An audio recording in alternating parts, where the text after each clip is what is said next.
Le dialogue de sainte Catherine de Sienne. Miséricorde à la Sainte Église, troisième réponse. La réforme des pasteurs, chapitre 1, suite. Ce corps, ai-je dit, est un soleil.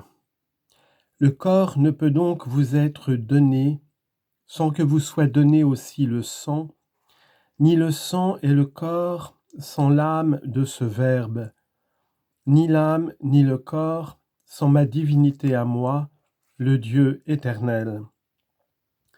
L'un est inséparable de l'autre. Comme je te l'ai dit en un autre endroit, la nature divine ne se sépare jamais de la nature humaine. Ni la mort, ni rien ne les peuvent diviser. C'est donc toute l'essence divine que vous recevez en ce très doux sacrement. Sous cette blancheur de pain, comme le soleil est indivisible, ainsi Dieu se trouve tout entier et l'homme tout entier dans la blancheur de l'hostie.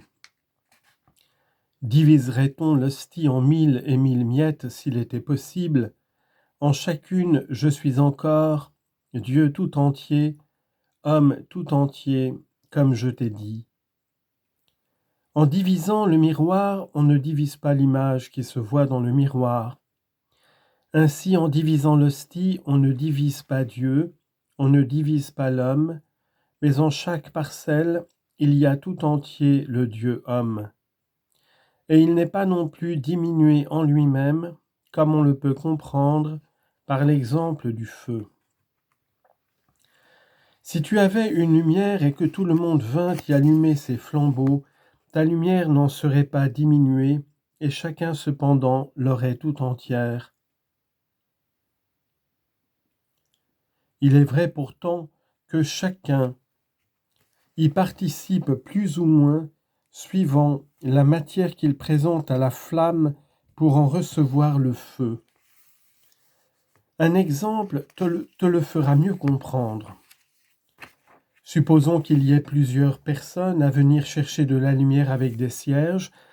L'une apporte un cierge d'1 once, l'autre de 2 onces, une troisième de 3 onces, celle-ci d'1 livre, celle-là de plus encore. Toutes s'approchent de la lumière et chacune allume son cierge. Dans chaque cierge allumé, quel que soit son volume, on voit désormais la lumière tout entière, sa couleur, sa chaleur et son éclat. Cependant, tu jugeras que celui qui porte un cierge d'1 once possède moins de lumière que celui qui tient un cierge d'1 livre. Ainsi advient-il à ceux qui s'approchent de ce sacrement. Chacun apporte son cierge, c'est-à-dire le saint désir avec lequel il reçoit et prend ce sacrement. Le cierge est éteint et il s'allume lorsqu'on reçoit ce sacrement. Je dis qu'il est éteint parce que par vous-même, vous n'êtes rien. Je vous ai donné, il est vrai, la matière avec laquelle vous pouvez recevoir et conserver en vous cette lumière. Cette matière, c'est l'amour.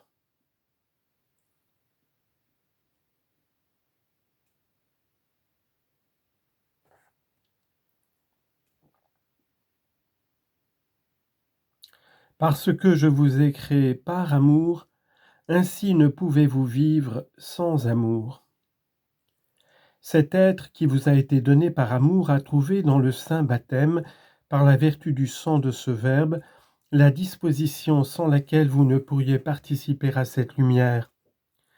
Vous seriez comme un cierge sans mèche qui ne serait brûlé et qu'il est impossible d'allumer si avec le sentiment d'une âme créée par moi, faite pour aimer, et tellement qu'elle ne peut vivre sans amour, que son aliment c'est l'amour, vous n'aviez reçu dans le saint baptême la très sainte foi unie à la grâce.